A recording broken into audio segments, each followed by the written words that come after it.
It's just a date, a single 4-centimeter piece of dried fruit.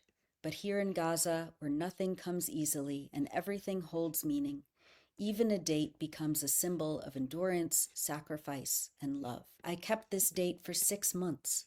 I'd found it and saved it for what I imagined would be the darkest days, the days when food would disappear from the shelves, when starvation would wrap itself around our lives, when sharing even a crumb would become an act of resistance.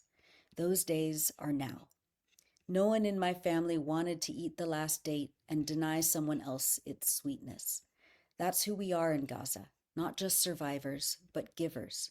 Not because we are saints, but because love and dignity are all we can hold on to when everything else has been taken from us. War can reveal the worst in people. Here in Gaza, it also brings out the best.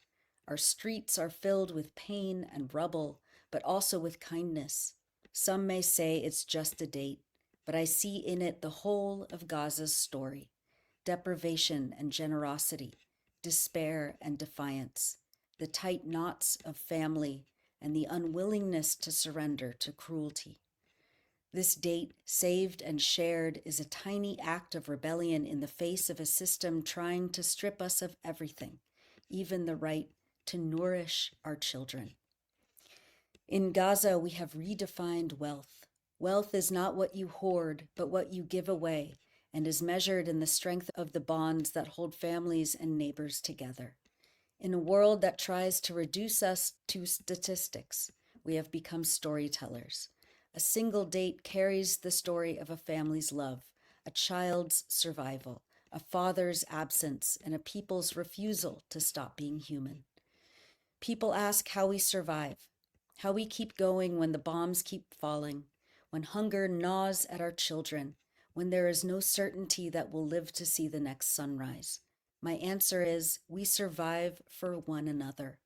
We survive because in Gaza, no one wants to eat the last date. And we survive because we are all dreaming that a day might come soon with freedom and an abundance of dates. The date is gone now, eaten by a child too young to know what it means.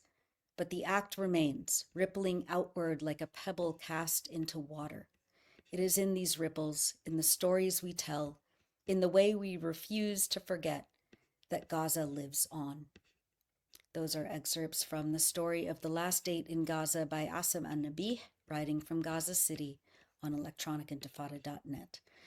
Asim is a father, an engineer, and a PhD researcher, and serves as the spokesperson for the Gaza municipality.